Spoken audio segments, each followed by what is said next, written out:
predadores cujas presas são outras pessoas. Ele foi a mais eficiente máquina de matar que já vimos. Alguns fazem mais do que só matar. O que ele tentava fazer? Ele ouvia o meu coração e chegou ao ponto de dizer que ia comer o meu coração. Os cientistas dizem que o cérebro pode estar programado para matar. Não faz sentido me manter viva, porque eu tornaria a matar. Eles poderiam ser seus vizinhos. Costumam se misturar à comunidade, porém matam num instante. Um deles, da Hungria, matou mais de 600 e alguns caçam em bandos. Enfermeiras que matam pacientes costumam agir sozinhas. Neste caso, não. Mas algumas pessoas os acham irresistíveis. Eu quero dizer que eu estou muito feliz por ter me casado com o Richard e ser a mulher dele. Descubra tudo o que precisa saber sobre os assassinos em série. Por que os tubarões nunca param de nadar? Estou mais seguro sob uma ponte ou no meu carro? Chegaremos a transplantar um cérebro humano? O que regula a temperatura do corpo? E deixa o sangue quente ou frio? Há mais desastres naturais agora que antes? Por dentro do assunto, assassinos em série. Esses homens são todos grandes assassinos, mas não são assassinos em série. Para ser considerado um assassino em série pelo FBI, um criminoso precisa matar pelo menos 3 vítimas. Mas não se trata apenas de uma contagem de corpos. Criminosos como mafiosos e terroristas não se encaixam no perfil. Então, o que torna um assassino em série diferente? Eles se misturam à comunidade, são pessoas comuns, jamais suspeitaria deles. São brilhantes, charmosos, envolventes, mas o matariam num instante. Assassinos em série não têm motivos financeiros ou políticos, eles matam por prazer. Mas esses assassinos são raros. Nos Estados Unidos, de 1975 a 1995, em média apenas 0,5% dos assassinos eram homicidas seriais. Ted Bundy talvez seja o exemplo perfeito. Um modelo do banco de dados policiais. Seus crimes exibem muitas características típicas de um assassino serial. Ele foi a mais eficiente máquina de matar que já vi entre os assassinos seriais que já estudei. Tornou-se um padrão para avaliar outros da mesma categoria. Eis como sua carreira criminosa começou. Logo após a meia-noite do dia 4 de janeiro de 1974, ele entrou no quarto de Johnny Lenz, uma estudante de 18 anos da Universidade de Washington, e a golpeou com um pé de cabra enquanto ela dormia. Nos 6 meses seguintes, ele rastreou e matou mais 7 universitárias no estado de Washington. Mas não foi uma onda assassina. Entre os crimes, ele tinha um comportamento social. Um estado aparentemente normal chamado a máscara da sanidade.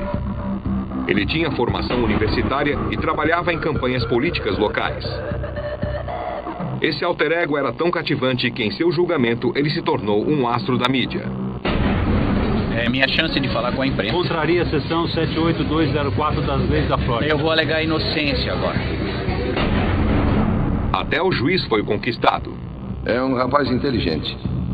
Teria sido um bom advogado. Adoraria vê-lo atuar, mas você preferiu seguir outro caminho. Bundy era o que o FBI chama de assassino organizado.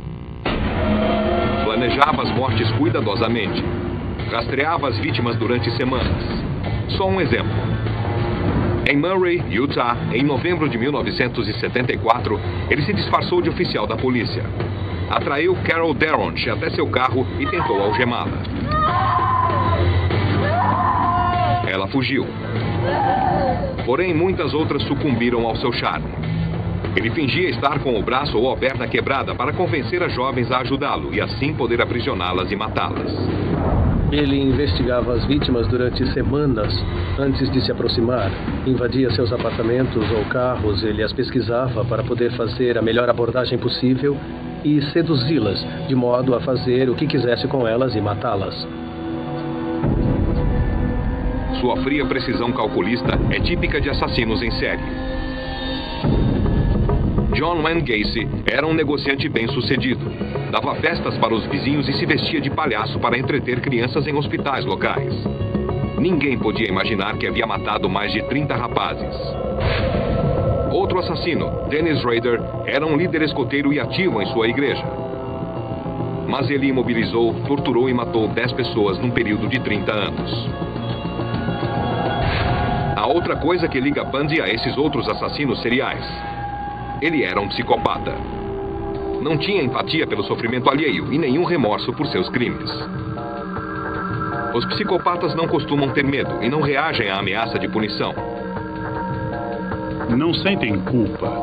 Isso não faz parte da constituição psicológica deles. Esses matadores podem não ter consciência, mas sabem que o que fazem é ilegal. Em geral, são julgados aptos a enfrentar um tribunal. São legalmente sãos. Isso nem sempre acontece com os assassinos em massa. Pessoas desequilibradas que surtam e levam outros com eles, como os atiradores de Columbine, Eric Harris e Dylan Klebold. Ted Bundy não surtou. Seu QI era acima da média. Ele planejou cuidadosamente as mortes. Mas, no fim, não foi esperto bastante para escapar à punição por seus atos hediondos. E, portanto, este tribunal decidiu que você, Theodore Robert Bundy, é culpado de assassinato em primeiro grau e será condenado à morte. Em 1989, após uma década no corredor da morte, a cadeira elétrica tirou a vida de Bundy.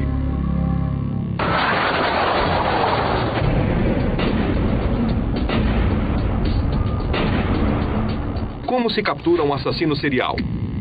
É preciso pensar como um one-sub, termo do FBI para sujeito desconhecido. O perfil criminal visa descobrir que tipo de pessoa cometeria esse crime. Não exatamente a pessoa que o cometeu, mas que tipo de pessoa. Esses investigadores ultrapassam a linha entre a aplicação da lei e a psicologia. Quando olham uma evidência, esperam pensar ou concluir como o assassino. Essa investigação, ou análise criminal, como o FBI a chama, tem alguns estágios cruciais. Analisar a vítima revela algo sobre o matador, em especial quando há um padrão. As jovens universitárias morenas assassinadas por Ted Bundy. Os fugitivos e prostitutas mortas por Gary Ridgway. Esses homens têm uma habilidade inata para identificar mulheres vulneráveis, mulheres ingênuas, mulheres com pouca experiência de vida ou baixa autoestima. O estado da cena do crime talvez seja a maior pista na elaboração do retrato de um assassino serial. Quem era a vítima? Como ocorreu o crime? Quais os esforços para se livrar do corpo? Essas decisões tomadas pelo assassino ajudam o investigador a determinar o tipo de pessoa responsável. Uma pessoa impulsiva age sem pensar. A cena desse crime pode estar muito descuidada. Por outro lado, se a pessoa for fria e calculista, esse tipo de comportamento também aparece na cena do crime. Os investigadores aprendem a pensar como criminoso. Em geral, são homens brancos, muitas vezes com uma mãe ou figura feminina dominante, pai ausente. E à medida que desenvolvem essas personalidades inadequadas, eles sofrem um certo desvio psicológico, digamos assim, e começam a agir entre os 25 e 29 anos. Mas não é fácil penetrar na mente desses assassinos. Um desses assassinos me disse: "Você vai correr quando está estressado, Dr. Hickey. Eu mato alguém quando estou estressado. Me sinto muito melhor."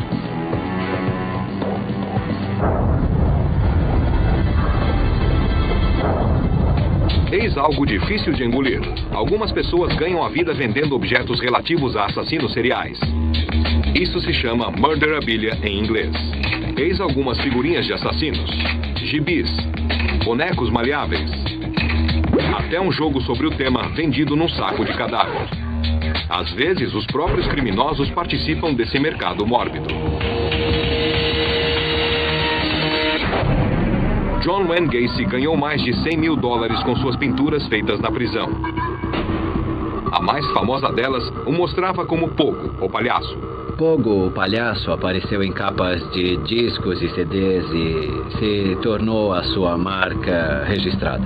Uma das minhas peças favoritas e uma das mais exclusivas da coleção é uma pintura que ele mandou de presente para o meu filho. Sua execução só aumentou o valor da sua arte. Mas os familiares de 9 das suas vítimas reagiram. compraram 25 de suas pinturas e as queimaram. Nós demos a essas pessoas uma espécie de status cult, onde provavelmente todo mundo neste país sabe quem é Jeffrey Dahmer, John Gacy e Ted Bundy. Mas duvido que alguém, qualquer um, saiba o nome de uma de suas vítimas.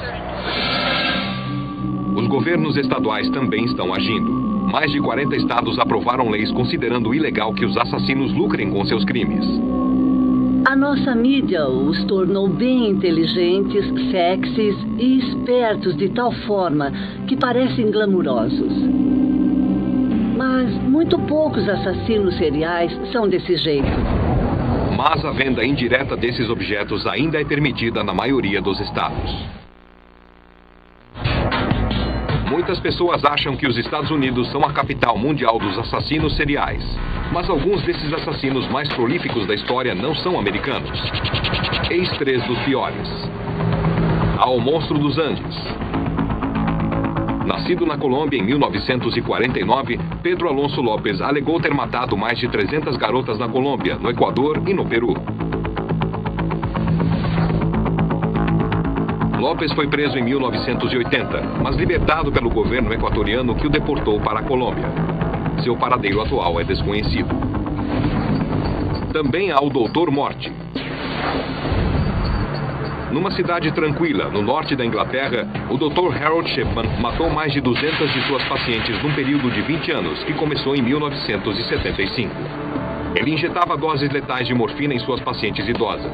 Depois, falsificava as fichas médicas para fazer parecer que estavam debilitadas e morreram de causas naturais. Sua trajetória acabou em 1998, quando tentou forjar o testamento da vítima Kathleen Grandi para roubar $500 mil. Ele se enforcou na cela em janeiro de 2004. E por fim temos a Condessa Vampira. Sim, é verdade. O pior assassino serial da história foi uma mulher. Erzsébet Báthory foi uma aristocrata húngara do século XVI. Ela só foi acusada de 80 assassinatos, mas segundo rumores, matou cerca de 650 mulheres. Ela atacava camponesas, mordendo sua carne enquanto as torturava até a morte. Ela também bebia e se banhava em seu sangue. Ninguém ousava prender uma condessa, mas isso mudou quando começou a matar garotas nobres. Ela morreu em 1614 após 3 anos e meio de prisão. Alguns assassinos fazem mais do que beber o sangue de suas vítimas. Eles comem sua carne. No dia 22 de julho de 1991, Tracy Edwards fugiu correndo de um prédio em Milwaukee. Havia acabado de escapar da casa de Jeffrey Dahmer. Quando a polícia investigou o apartamento mal cheiroso, achou partes de corpos em potes com formol, carne humana no freezer e uma cabeça decepada no refrigerador. Depois, Tracy Edwards deu ao tribunal um resumo horrível da maneira de agir de Dahmer. O que achou que ele fazia com a cabeça? Ele ouvia o meu coração e chegou ao ponto de dizer que ia comer o meu coração. Necrofilia, adoração satânica e canibalismo faziam parte do ritual grotesco. Mas Dahmer com certeza não é o único canibal em série. Arthur Shawcross matou 2 crianças em 1972. Foi preso e libertado 15 anos depois. Ele se mudou para Rochester, em Nova York, e nos 2 anos seguintes matou 11 mulheres. Ele alega ter comido partes de 3 de suas vítimas. Eu cortei partes do corpo e as consumi. Por que eu não sei. O canibal Andrei Chikatilo, conhecido como Estripador de Rostov, matou pelo menos 53. Em 1931, durante a fome ucraniana, seu irmão Stefan desapareceu, supostamente raptado e comido por vizinhos esfomeados. Ele atribuiu seu apetite por carne humana a essa experiência na infância. Esses canibais têm uma coisa em comum. Foram todos presos. Mas ainda há um à solta. Issei Sagawa confessou ter matado e comido um estudante holandês em Paris em 1981. Eu levei o corpo para o banheiro e comecei a cortar. Eu escolhi um pequeno garfo e tentei espetar, mas não consegui. Então eu peguei uma faca grande e enfiei. As autoridades francesas confinaram Sagawa num hospital para criminosos insanos. Os franceses acabaram deportando Sagawa para o Japão. Ele ficou num hospital psiquiátrico por apenas 1 ano, quando os médicos o declararam curado e lhe deram alta. Ele se tornou uma celebridade cultuada no Japão e alega que não voltará a matar. Algumas pessoas odeiam que eu apareça em público. Dizem que eu sou um canibal, um assassino. Às vezes eu me pergunto por que eu estou vivo. Eu deveria estar morto. Criação. Natureza. O que gera esses monstros? Eles nascem ou se tornam assim? Ao lidar com assassinos em série, o fator sociológico relevante são os maus tratos sofridos na infância. Um estudo do FBI sobre 36 predadores sexuais e assassinos seriais condenados revelou algumas estatísticas perturbadoras sobre suas infâncias. 74% relataram abuso psicológico, 42% foram abusados fisicamente e 43% foram abusados sexualmente. Mais de 50% tiveram pais com históricos de doenças mentais ou fichas criminosas. Por exemplo, quando o assassino serial Edmund Kemper tinha 8 anos, sua mãe, mentalmente desequilibrada, o mantinha trancado no porão. Edmund Kemper tinha muita raiva das mulheres e se sentia impotente diante da mãe.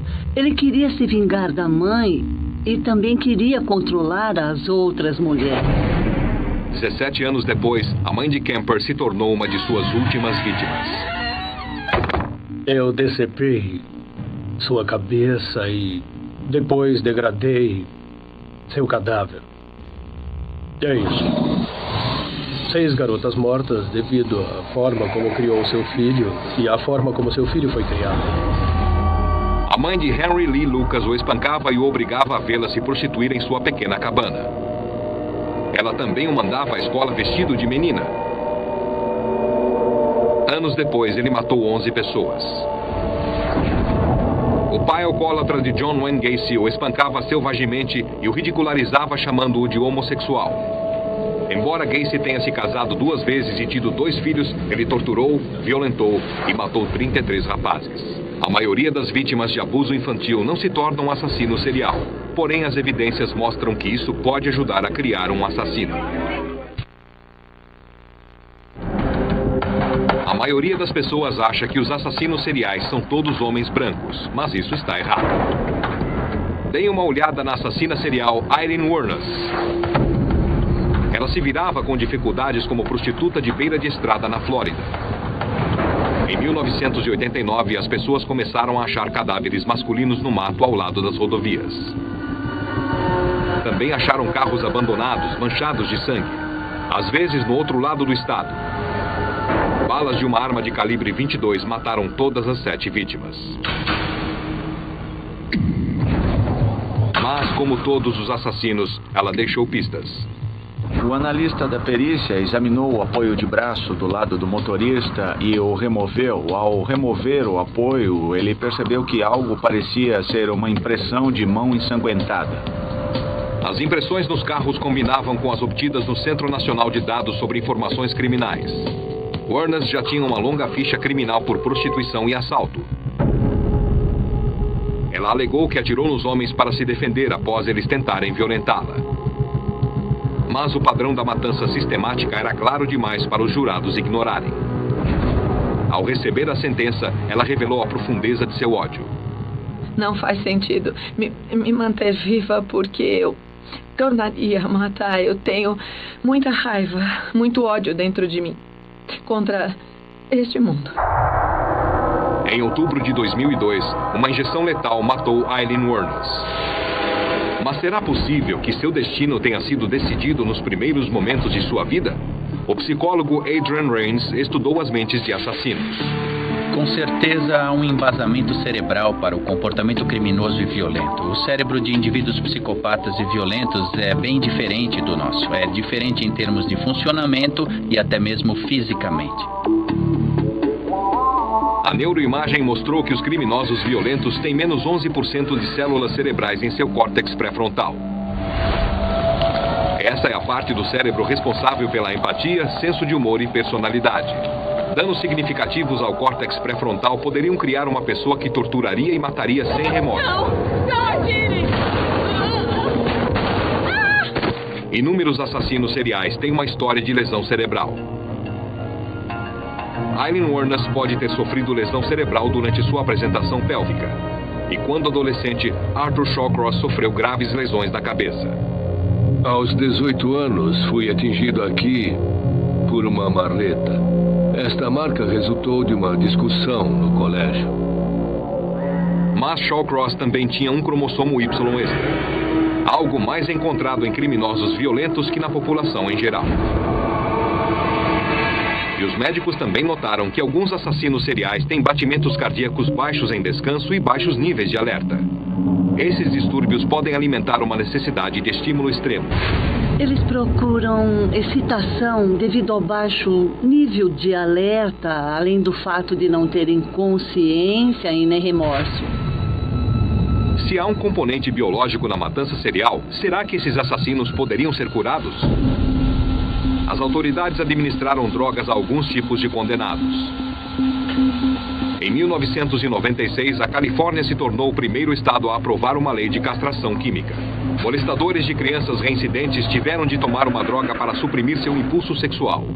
Depo-Provera é um contraceptivo, mas em homens ele baixa os níveis da testosterona, equivalendo aos de um garoto pré-adolescente. Esse tipo de tratamento também poderia funcionar em assassinos seriais. Neuroimagens mais precisas podem identificar futuros infratores violentos. Vai chegar um ponto em que poderemos dizer, logo no início da vida de uma criança, que ela tem 80% de chances de se tornar um criminoso violento quando crescer. Ser acusado de crimes futuros que talvez jamais cometa soa como ficção científica e também um campo mental ético. O que fazemos como sociedade quando eles nascem? Nós os descartamos ou cuidamos para que não nasçam? O tempo gasto para rastrear os assassinos envolve o policiamento local. Policiais da área batem nas portas e fazem perguntas. Mas os assassinos seriais costumam se deslocar. As cenas dos crimes de um matador podem se espalhar por centenas de quilômetros. Agora a tecnologia está ajudando a lei a achar elos entre os homicídios não esclarecidos por toda a América.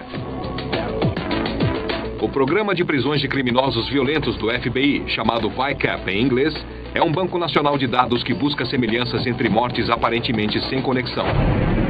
O programa observa as características comportamentais dos crimes violentos, os instrumentos, as ferramentas usadas para cometer o ataque, onde a vítima encontrou o suspeito, onde foi vista pela última vez, a posição do corpo quando foi encontrado.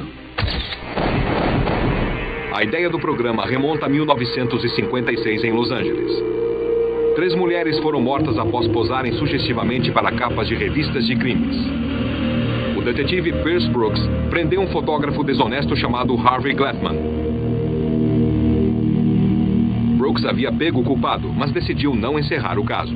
Estava convencido de que Harvey Glattman havia cometido crimes em outros locais dos Estados Unidos, e a lei desconhecia esses fatos. Ele foi à biblioteca, pesquisou os jornais atrás de outros crimes cometidos por Harvey Glattman. Brooks pediu ao departamento de polícia para montar um computador que cruzasse as informações sobre os crimes ocorridos em todo o país. Naquela época, o chefe simplesmente riu dele, dizendo que aquilo envolvia $1 milhão por computador e precisariam de um quarteirão inteiro. Não tinham dinheiro e nem espaço. Mas os tempos e a tecnologia mudaram. Sua ideia envolvendo um computador central de crime se realizou no início dos anos 80. Evoluiu de uma lista contendo detalhes básicos da cena do crime fornecidos por um departamento de polícia local a uma espécie de enciclopédia de pistas não tão óbvias. Até mesmo o assassino serial Ted Bundy aconselhou o FBI sobre como melhorar o sistema. Ele olhou o formulário do VICAP e nos deu algumas sugestões que foram incorporadas, melhorando esse formulário. Também é extremamente importante ter a perspectiva do bandido. Um de seus maiores sucessos foi quando ajudou a prender o assassino da ferrovia.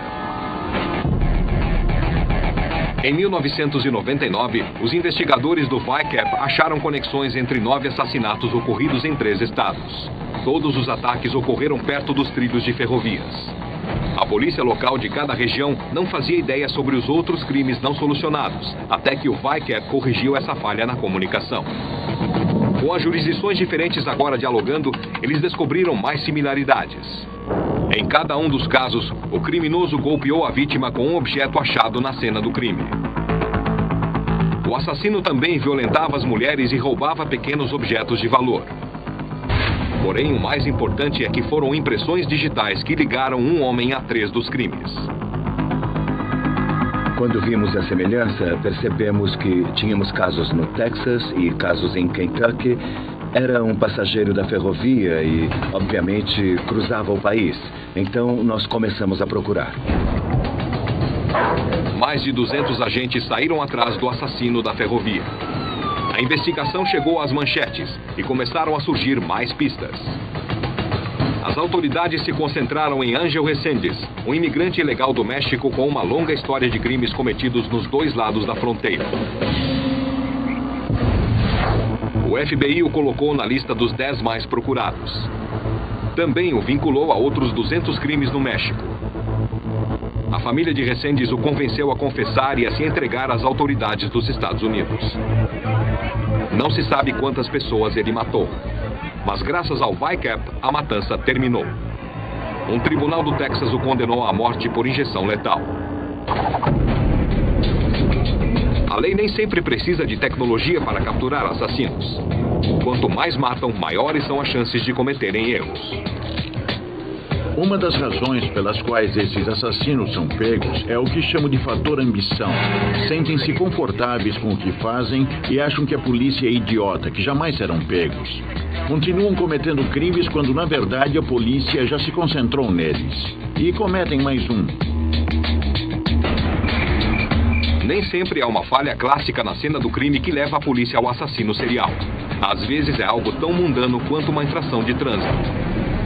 O filho de Sam, David Berkowitz, matador que aterrorizou os nova-iorquinos no final dos anos 70, matou 6 pessoas, até que uma multa de trânsito levou à sua prisão. No dia 31 de julho de 1977, ele estacionou seu carro em frente a um hidrante, antes de atirar na cabeça de Stacy Moskowitz e Bob Violante. Ao retornar ao carro, ele rasgou a multa e ficou parado tempo suficiente para uma testemunha poder fazer uma descrição detalhada. Até mesmo um dos mais astutos assassinos seriais, Ted Bundy, foi preso por um policial de rua atento. O patrulheiro viu Bundy dirigindo seu carro favorito, um Volkswagen roubado. Ele escolhia esses carros porque podia remover o assento do passageiro e ter mais espaço para raptar e dominar as vítimas. O policial de Pensacola, na Flórida, viu a placa do carro roubado e teve início a jornada sem volta de Bundy até a cadeira elétrica. Outros assassinos seriais cometeram erros mais tolos. O assassino do facão, Juan Corona, poderia escapar impune da morte de 25 homens, mas deixou recibos com sua assinatura em algumas covas. O assassino britânico Dennis Nilsen deve sua prisão aos seus métodos cruéis de descarte. Ele matou 12 rapazes, esquartejou os corpos e tentou usar o vaso sanitário para se livrar de alguns órgãos. Isso entupiu o encanamento de todo o prédio. O encanador avisou a polícia quando achou partes de corpos no esgoto, e Nilsen foi logo preso. O assassino Dennis Rader levou a arte de ser preso a um nível inteiramente novo. Ele tirou pelo menos 10 vidas em Wichita, na área de Kansas, entre 1974 e 1991. Ele amarrava, torturava e matava suas vítimas. Após a mídia perder o interesse, ele deu pistas sobre sua identidade numa série de cartas para as estações locais de TV. Mas a vaidade foi sua ruína. Ele forneceu tantas pistas às autoridades que elas resolveram o mistério em 2005. Se você achava que um assassino serial era ruim, que tal um grupo inteiro deles? Uma notória série de assassinatos começou em 1983 no Hospital Geral de Lenz, em Viena. Tudo começou quando uma paciente idosa pediu ao Waltraud Wagner, uma auxiliar de enfermagem de 23 anos, que desse fim ao seu sofrimento. Ela atendeu e deu à mulher doente uma overdose de morfina. A sensação de poder deve tê-la atraído. Mas não só ela. Pouco depois, outras 3 enfermeiras do turno da noite se uniam a ela. Houve casos de assassinatos no hospital antes, mas este caso envolvia 4 pessoas que se conheciam. Logo passaram das esporádicas mortes misericordiosas por injeção letal para o assassinato imediato de pacientes. Supostamente dos que incomodavam mais. Um dos métodos preferidos da equipe era a suposta cura pela água. As enfermeiras forçavam água para dentro dos pulmões do paciente. A morte dolorosa podia ser atribuída a uma causa natural de fluido nos pulmões. Após 6 anos, essas mulheres haviam matado pelo menos 49 pacientes. Talvez jamais fossem pegas se alguém, por acaso, não tivesse as ouvido rindo e se vangloriando de seus crimes. Para os famosos parceiros de crime Paul Bernardo e Carla Homolka, conhecidos como Ken e a Barbie dos assassinos seriais, o amor agia de formas mortais. Eles se conheceram numa boate em Toronto em 1987. Ele tinha 23 e ela 17. Começaram a namorar. 3 anos depois, sua versão de uma escapada romântica envolveu o rapto, estupro e assassinato da irmã de 15 anos de Carla. Eles gravavam os crimes em vídeo. Numa cena, posaram bem vestidos para a câmera antes de violentar uma adolescente.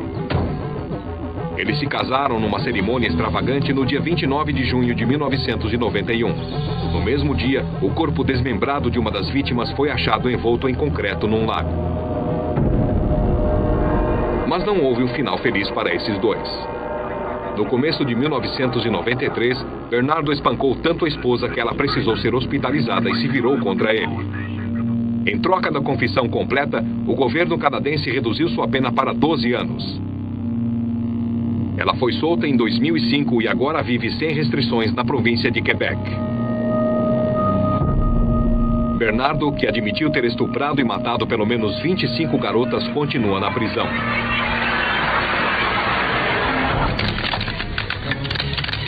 A maioria das pessoas sente repulsa pelos assassinos seriais e seus crimes. Mas algumas sentem atração por eles e até se apaixonam. Algumas são cultas, algumas são bonitas, algumas são mães, são esposas. Não parecem ter nenhum motivo especial para se envolver com assassinos seriais. Veronica Campton disse que queria entrevistar o estrangulador da colina, Kenneth Bianchi, para uma peça que escrevia sobre um assassino serial de mulheres. Ela o visitou na prisão e logo se apaixonou. Campton concordou em cometer um assassinato similar. Esperavam que as autoridades pensassem que o verdadeiro culpado ainda estivesse solto e libertassem Bianchi. Ela conseguiu atrair uma mulher até um motel, mas sua pretensa vítima a dominou e chamou a polícia. Diante desse fracasso e do fato de ela também acabar presa, o interesse de Bianchi por Campton arrefeceu. Depois ela se apaixonou por Ted Bundy e pelo matador de Sunset Strip, Doug Clark. Clark até lhe enviou um cartão com um corpo de mulher sem cabeça. No caso do bonitão Ted Bundy, ela não foi a única a se envolver. O matador de universitárias recebia centenas de cartas de admiradoras. As mulheres iam ao seu julgamento vestidas como suas vítimas, copiando até o estilo dos cabelos. Você tenta se pôr no lugar dele e imaginar como ele se sente ao olhar para o travesseiro manchado de sangue, se ele realmente fez aquilo ou não. Carol Ann Bond conheceu Bundy no estado de Washington e depois o seguiu até a Flórida para o seu julgamento. Em 1980, aproveitando-se de uma lei da Flórida que diz que as declarações matrimoniais feitas em um tribunal tinham valor legal, eles se casaram. Tudo aconteceu durante o proferimento da sentença. Carol, quer se casar comigo? Sim. Então me caso com você. Sim. Ninguém sabe como, mas nesse ano ela concebeu um filho do assassino.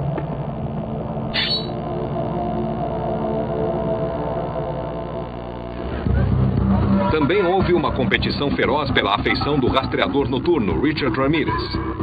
Tão feroz que, apesar de sua condenação em 43 condados, inclusive 13 assassinatos medonhos e 11 ataques sexuais, ele logo ficou conhecido como o Romeu do Corredor da Morte. Algumas gostam da ideia de um assassino serial porque ele é um macho alfa. Algumas querem se tornar suas confidentes. Outras refletem traumas causados por um pai abusivo e violento. De todas as mulheres que o visitaram e escreveram cartas, inclusive uma jurada que votou pela pena de morte, foi a editora freelance de uma revista, Doreen Lioy, que levou a melhor. Em 1998, Ramírez a pediu em casamento. 8 anos depois, na sala de visitas principal da prisão de San Quentin, na Califórnia, houve a cerimônia, e ela finalmente realizou o sonho de se tornar a senhora Richard Ramírez. Eu quero dizer que eu estou muito feliz por ter me casado com o Richard e muito feliz por ser a mulher dele. Se alguém lhe pedisse para citar o mais famoso assassino serial de todos os tempos, é provável que sua mente viajasse até as ruas enevoadas de Londres do século XIX. Ninguém sabe o nome verdadeiro desse homem, mas todos conhecem o seu apelido: Jack, o Estripador. Seus crimes horrorizaram a sociedade e causaram um frenesi na mídia. Jack, o Estripador, matou pelo menos 5 prostitutas nas ruas do sórdido East End de Londres. Ele nunca foi pego. Mais de um século depois, os investigadores ainda lutam para identificá-lo. E principalmente devido aos locais onde cometeu 4 dos 5 crimes. Eram locais externos. Foram nas ruas ou num quintal. Um crime de alto risco.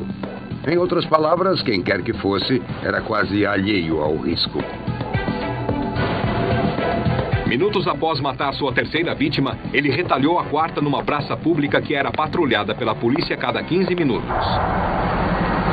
Hoje, os investigadores do FBI rotulariam Jack, o Estripador, como um matador desorganizado. Ele era imprevisível, talvez até psicótico. Não tentava ocultar as evidências, mutilando os corpos num frenesi.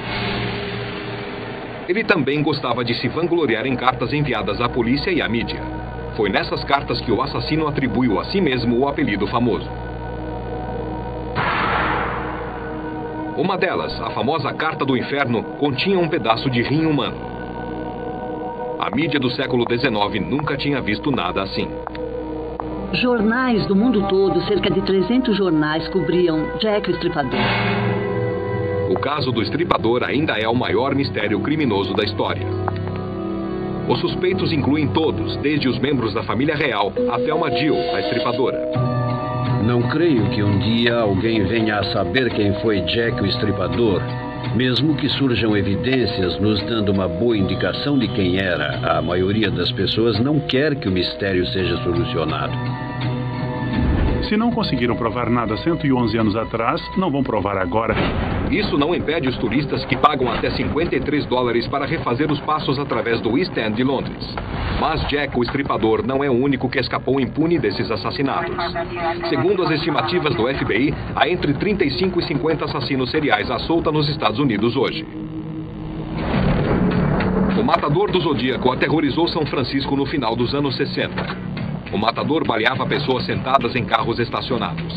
Suas cartas e telefonemas para a polícia e mídia local alertavam as pessoas para manterem as irmãs, filhas e esposas longe das ruas. Em 1970, após matar 49 pessoas, o Zodíaco parou, mas nunca foi pego.